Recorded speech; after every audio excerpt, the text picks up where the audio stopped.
Halo teman-teman, berjumpa lagi dengan saya Brother Phil. Kali ini kita akan menanggapi kembali Bangkei. Itu satu siapa itu yang ngomong kosong bilang sekolah di Haifa tuh siapa? S3 di Haifa tuh? Bangkai gitu. Bangkai. Setelah beberapa hari kita menanggapi video dari Ratu Entok yang lagi viral dan menyamakan kejadian ini dengan pernyataan Bangkei beberapa tahun lalu, di mana dia menyuruh patung Yesus untuk potong rambut dan cukur kumis karena mau ulang tahun. Untuk lebih jelasnya, kita putar lagi video Bangkei.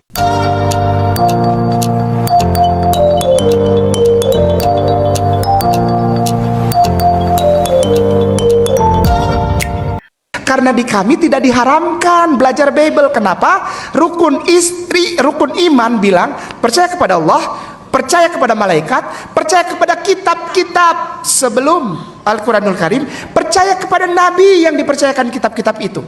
Orang Kristen kitabnya cuma apa? Surat-surat Paulus. Lalu Matius, Markus, Lukas, Yohanes itu apa? Itu according to. Itu barusan ngobrol sama dokter Norman. Menurut ya. Menurut. Berarti kan bukan kitab suci. According to. Maka itu saya nggak mau pakai. Karena di kami tidak diharamkan belajar Bible. Kenapa? Rukun iman bilang percaya kepada Allah, percaya kepada malaikat, percaya kepada kitab-kitab sebelum Al-Quranul Karim, percaya kepada Nabi yang dipercayakan kitab-kitab itu. Berarti kita percaya Yesus, kamu tidak percaya. Kenapa? Orang telanjang dibiarin digantung tiap hari ada. Dipaku, kasihan kamu tidak cinta di aduh kedinginan mana pada baradonas gitu deh, aduh mana luka-luka lecet-lecet, waduh ngajar rendol gitunya, ya Allah kasihan mana gondrong belum sempet potong rambut deh kan. Aturannya ini udah ulang tahun potong rambut 25 nanti dia ulang tahun kagak potong rambut, cukur gente atau dipameserkan atau dibelikan atau dibeliin cukuran. Nyukur aja kagak. Ini bukan penghinaan, ini justru sebagai gambaran bahwa kita menempatkan Isa bin Maryam, Yeshua HaMashiach itu, Jesus Christ pada proporsi yang tepat.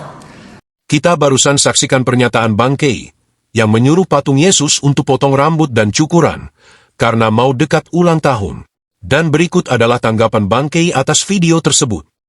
Maka saya telepon Ustaz Ipung bilang ada di channel apa Pil Pahit apa gitu, yang menyatakan bahwa Kainama mengeluarkan statement yang sama dan Kainama ini harus dipolisikan juga gitu. Saya bilang sudah banyak yang mempolisikan saya, sudah banyak. Ya. Yang mempolisikan saya sudah banyak dari Lampung, dari mana Manado, dari Ambon, dari Kupang, dari Surabaya, Jakarta, Bandung. Itu sudah banyak yang mempolisikan Kainama tuh si baterai berapa lagi alhamdulillah. Sudah banyak. Tapi secara spesifik tidak disebutkan materinya apa. Itu sudah banyak yang melaporkan Kainama, sudah banyak. Alhamdulillah wa syukurillah. Kau Ustaz, alhamdulillah iyalah, artinya ada yang nonton gitu kan, ada yang menanggapi, bagus. Ya kan? Masalah tanggapannya itu negatif atau positif kan kita nggak bisa paksa. Ya kan, ini negara Kesatuan Republik Indonesia berdasarkan kepada Undang-Undang Dasar 1945, Pancasila dan Bhinneka Tunggal Ika. Aman lah. Ya, nggak apa-apa kalau masalah orang nggak senang ya nggak apa-apa kan. Nanti diuji aja kan gitu, gampang. Tapi masalahnya adalah ketika muslimin selain saya, selain Kainama yang dilaporkan ini ternyata masuk dan menjadi isu nasional. Nah ini muslimin wal muslimah rahimakumullah, saya ingin malam ini saya minta tolong, wallahi saya minta tolong sekali, live streaming malam ini ditonton oleh lebih banyak lagi penonton supaya tersebar kemana-mana. Ya, jangan sedikit karena nanti percuma ulang-ulang terus. Ya, temanya itu loh, kenapa bisa dimasukkan dan dijadikan tersangka gitu tanpa melalui proses pengadilan dan masuk. Penghujatannya di mana gitu. Akhirnya saya dikasih lihat bahwa ada pasal lain Ustadz Kiai. Apa? Saya tanya begitu. Ujaran kebencian. Dari apa masalahnya? Cukur katanya. Nah, maka itu saya hari ini tidak pakai kopiah, tidak pakai topi seperti biasanya karena saya punya rambut. Dan saya juga diminta untuk cukur. Gitu. Ya ini masalah kata satu katanya cukur. Yang dibilang menyebarkan rasa kebencian. Kainama pernah ngomong cukur katanya. Saya nggak tahu itu kapan, tapi yang jelas bertahun-tahun yang lalu ada videonya. Dan saya diminta untuk mempertanggungjawabkan itu. Saya bilang sudah. Dan sudah clear itu. Tahun 2018. Saya bicara itu kalau nggak salah tahun 2015 apa tahun 2016. Sudah. Bukan berarti saya cuci tangan atau lepas tanggung jawab, tidak. Masalah itu sudah diterangkan. Masalah cukur itu. Dan ternyata saya juga pernah bilang, cukur. Tapi memang konteksnya berbeda. Kata Bang Kay, video beberapa tahun lalu itu dia sudah pertanggungjawabkan, dan masalah itu sudah clear. Pertanyaan kita adalah, jenis pertanggungjawabannya bagaimana? Kalau ada penjelasan soal itu, penjelasannya bagaimana? Dan kepada siapa pertanggungjawaban itu diberikan? Sepertinya Bang Kay cuma klaim kosong tanpa ada bukti. Gantinya menjelaskan statement dia yang justru lebih parah dari Ratu Entok. Malah Bang Kay datang untuk membelah Ratu Entok. Dia mengatakan sebagai berikut. Tidak ada Yesus rambut gondrong bule, tidak ada. Dia orang Mediteran. Dia orang Middle Eastern disebutnya. Beliau itu Middle Eastern, Timur Tengah. Timur Tengah itu apa? Jazirah Arab. Kalau kita mau ngikutin Rasulullah itu rambutnya panjang sampai sepundak, Mas. Namun terjadi ikhtilaf para ulama. Apakah rambut Rasulullah yang panjang sepundak itu dalam rangka menyunahkan untuk umatnya, atau itu hanya sebatas kebiasaan orang Arab saja? Ikhtilaf menjadi dua pendapat. Pendapat pertama, pendapat jumhur ulama mayoritas, bahwa itu bukan dalam rangka menyunahkan, tapi sebatas kebiasaan orang Arab. Karena orang Arab itu kebiasaannya rambutnya panjang-panjang. Dia orang Middle Eastern disebutnya. Beliau itu Middle Eastern, Timur Tengah. Timur Tengah itu apa? Jazirah Arab. Gimana? Ya. Dan Jesus tidak mungkin. Ini poin nomor 1 ditulis. Tulis, catat ya. Tidak ada Jesus gondrong bule, mata biru, rambutnya pirang. Seperti yang digambar itu. Yang disuruh cukur itu. Bukan. Dan gambar itu tidak mungkin dipertanggungjawabkan. Faktanya, gambar ilustrasi yang ditujukan Ratu Entok adalah gambar yang sering digunakan oleh saudara Katolik. Dan semua gambar menurut saya punya arti bagi yang mengimaninya. Seperti pada penjelasan dalam website Katolik berikut. Ini arti simbol gambar hati kudus Yesus.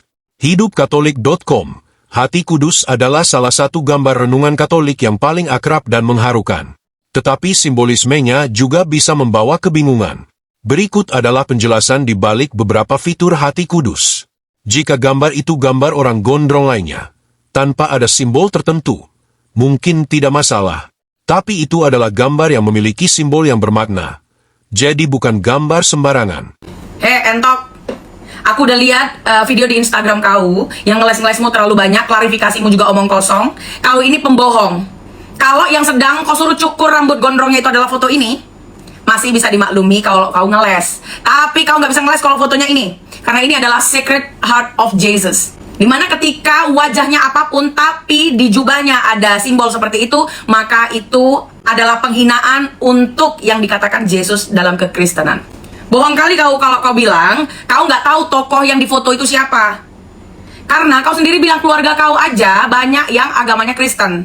Bahkan kalau nggak salah kau bilang kau ini mualaf. Ternyata benar, kau tuh tukang bohong. Karena aku baca jejak digital kau 3 tahun yang lalu. Kau sudah melucuti busana daripada Siti Maryam atau Bunda Maria dengan videomu yang ini. Siapa yang keberak, yang oek, ya, yang ngisap pentil, minum susu, ya, yang terkencing, yang dibedongi, ya, yang dipretkan dari kemaluan seorang perempuan namanya Maria ataupun Maryam, siapa?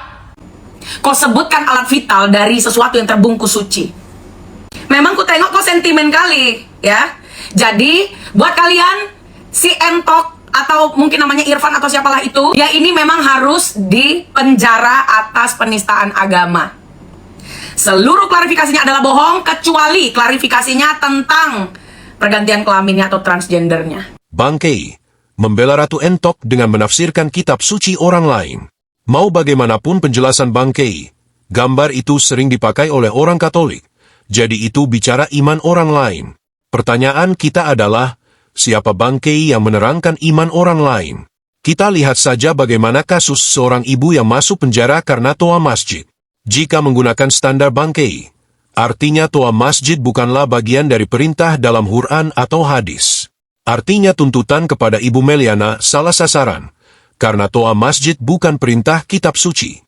Bayangkan jika kita terangkan demikian. Apakah Ibu Meliana bisa bebas?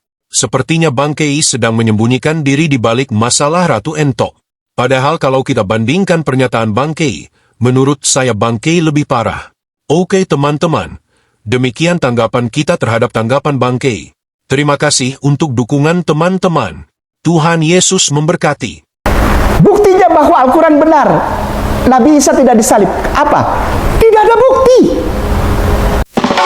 Sekali lagi nama saya bangkai. Saya mau berdebat dengan para pendeta. Saya tidak pakai laptop atau pakai HP. Biar kata hitam tapi saya pintar. Bukti saya valid, bukti saya valid. Saya akan membuktikannya cuma 10 detik.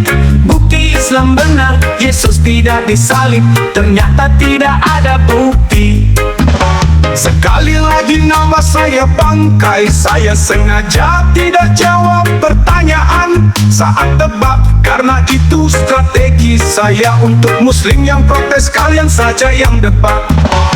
Bukti saya valid, bukti saya valid. Saya akan membuktikannya cuma 10 detik.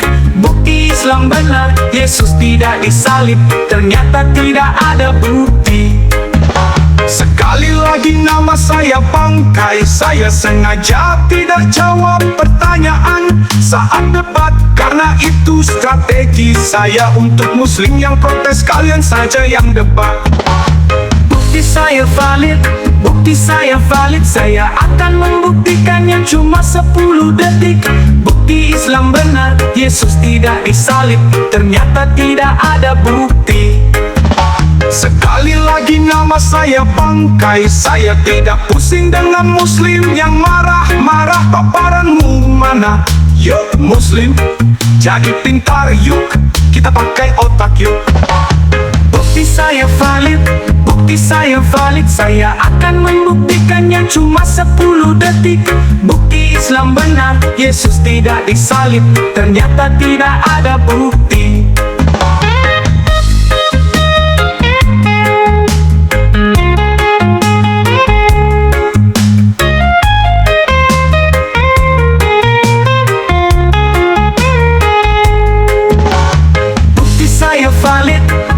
Saya valid, saya akan membuktikannya cuma 10 detik. Bukti Islam benar, Yesus tidak disalib.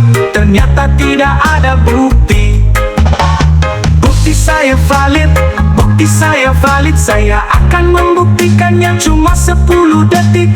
Bukti Islam benar, Yesus tidak disalib. Ternyata tidak ada bukti. Bukti Islam benar, Yesus tidak disalib. Ternyata tidak ada bukti. Jadi dengan kata lain begini, kita mau bicara tentang historical Jesus dengan tema yang begitu luar biasa, dan Pak Kainama datang dengan hanya satu bukti. Buktinya adalah Tidak ada bukti. astaga naga. Kita pakai otak yuk. Yuk, yuk, yuk.